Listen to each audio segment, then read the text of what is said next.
महाविकास आघाडीतला सांगलीचा वाद चिघळलाय। 19 तारखेला 3 वाजेपर्यंत काँग्रेसकडून उमेदवारी मिळेल अशी अपेक्षा विशाल पाटलांनी व्यक्त केली। मात्र कालच विशाल पाटलांनी अपक्ष म्हणून उमेदवारी अर्ज दाखल केलाय। आज विशाल पाटील सांगलीत भव्य रॅली काढून शक्ती प्रदर्शन करून आपली भूमिका जाहीर करतील। या रॅलीमध्ये जिल्ह्यातील काँग्रेस कार्यकर्ते मोठ्या संख्येने सहभागी होणार आहेत।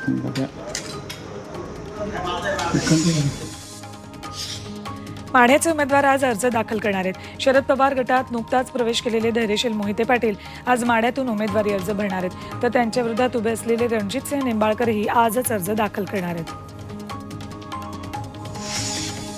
सोलापुरातील भाजपचे उमेदवार राम सातपुते आज आपला अर्ज भरणार आहेत। उपमुख्यमंत्री देवेंद्र फडणवीसांच्या उपस्थितीत ते अर्ज दाखल करतील। या निमित्तानं संभाजी महाराज चौक ते 7 रस्त्यापर्यंत रोड शोचं आयोजन केलंय। कोल्हापुरात शाहू छत्रपति महाराज उम्मीदवारी अर्ज दाखल करणार आहेत। महाविकास आघाड़ी अमृत नोनी आर्थो प्लस ये एक प्रूवन फॉर्मूला है। इसमें मौजूद नोनी फल के गुण और आयुर्वेदिक जड़ी बूटियां शरीर को जरूरी पोषक तत्व देने के साथ साथ हड्डियों और जोड़ों के घिसने, उनमें होने वाले सूजन और दर्द को रोकने में मदद करता है। दर्द मुक्त जीवन के लिए अमृत नोनी आर्थो प्लस ते उमेदवार आहेत। महाविकास आघाडीचे उमेदवार ओमराजे निंबाळकरही आज आपला उमेदवारी अर्ज दाखल करतात। यावेळी आदित्य ठाकरे, रोहित पवार, अमित देशमुख यांच्यासह अनेक मान्यवर उपस्थित राहतील। यावेळी ओमराजे निंबाळकर मोठं शक्ती प्रदर्शन करणार आहेत। महायुतीकडून अर्चना पाटील रिंगणात आहेत। अर्चना पाटील यांनी 4 उमेदवारी अर्ज घेतलेत।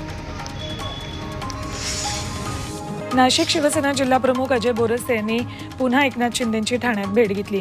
चैत्र नवरात्रीच्या देवीचं दर्शन घेण्याच्या निमित्तानं मुख्यमंत्र्यांच्या भेटीला बोरस्ते ठाण्यात आले होते। नाशिकच्या जागेसाठी बोरस्तेंना उमेदवारी द्यावी अशी आग्रही मागणी शिवसैनिकांची। मुख्यमंत्री आणि बोरस्तेंमध्ये आता काय चर्चा झाली हे अद्याप कळू शकलेलं नाही। मुख्यमंत्री एकनाथ शिंदे आज नागपूर दौऱ्यावर आहेत। नागपुरात त्यांच्या 2 सभा होतात। नरखेड आणि सावनेरमध्ये संध्याकाळच्या सुमाराला दोन्ही सभा होतील। उपमुख्यमंत्री अजित पवार आजही बारामती दौऱ्यावर आहेत। 11 वाजता सुपा इथल्या पूजा गार्डनमध्ये मेळाव्याला ते उपस्थिती लावतील। अजित पवार पत्नी सुनेत्रा पवारांच्या प्रचारासाठी विविध ठिकाणी हजेरी लावतात।